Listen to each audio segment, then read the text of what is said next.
Good evening, everyone. Tonight I'm going to talk to you about coping strategies. God knows the past 14 years we've developed some. I have two main coping strategies. One of them, if anybody followed Leslie's links, my Twitter name is Stress Baker. One of them is baking. So on an ordinary, standard, stressful day, it's cakes, it's biscuits. On a saving somebody from violence day, it's pastry. I've never got as far as bread, but my family live in mortal dread of walking into my fresh sourdough. My second coping strategy is a group of people I have always turned to in times of crisis. They only move around in groups of one or two, so you're never overwhelmed.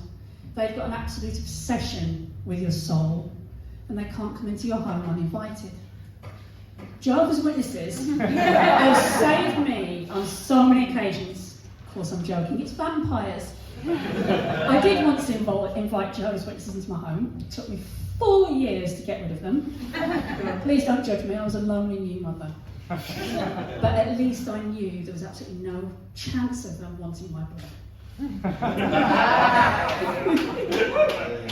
So on the subject of vampires, it's important to question and critique the things that you love.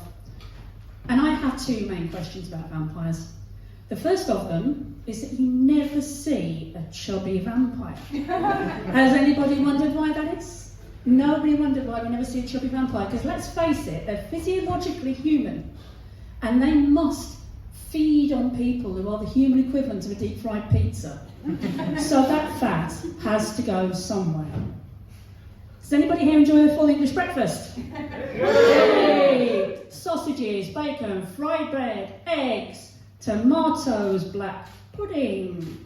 Black pudding is blood, it's fats, it's vampire shit. You've been eating vampire shit, so enjoy your breakfast. The second thing that worries me about vampires is that there are two people in this world who should not ever be capable of having sex.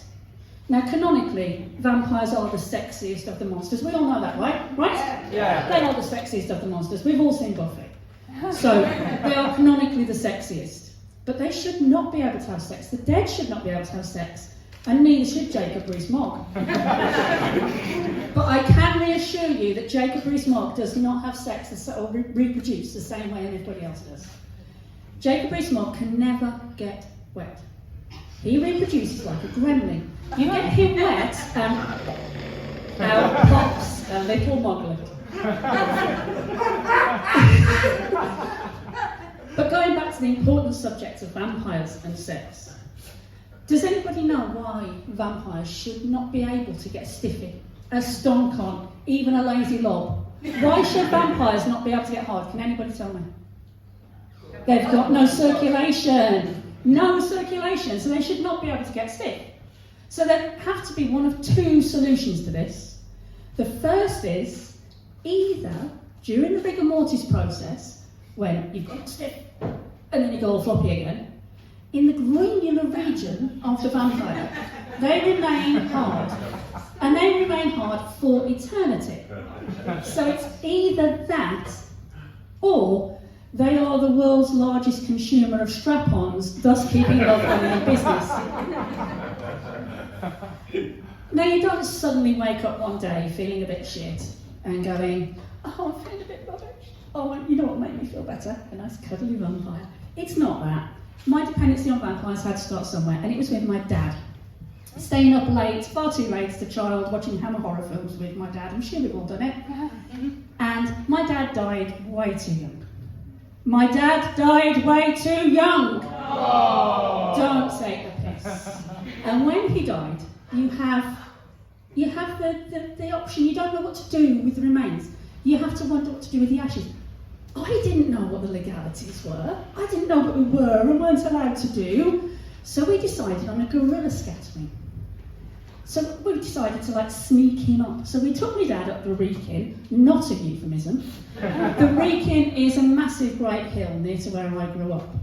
And it's a hill that we'd always promised that we would walk up, but we were frankly too fucking lazy. So on the day in question, we get the ashes. ashes are heavier than you expect. Just forewarning some of you. So hoik him up, take him up to the top of the Wrekin, and we get there. The Wrekin is beautiful. You can see it from miles away. If anybody's ever travelled the M54 to go to Wales, you've seen the Wrekin. So we get to the top of the Wrekin, and it's beautiful. It's a beautiful day. And we look out over here, and we have Wales. We look out over here, we have Shropshire. Wending its way gently and rhythmically between them is a beautiful glittering ribbon of the River Severn. Absolutely glorious. We tell a few of his favourite jokes. We tell some lovely moving anecdotes. We have a piece of Battenberg, his favourite cake. And then we check nobody's watching. Like I said, I didn't know if this was legal. We check nobody's watching, check the wind direction, and we liberate the ashes. When you're on top of a big fucking hill, the wind can change direction really quickly, and that's how I swallowed my dad.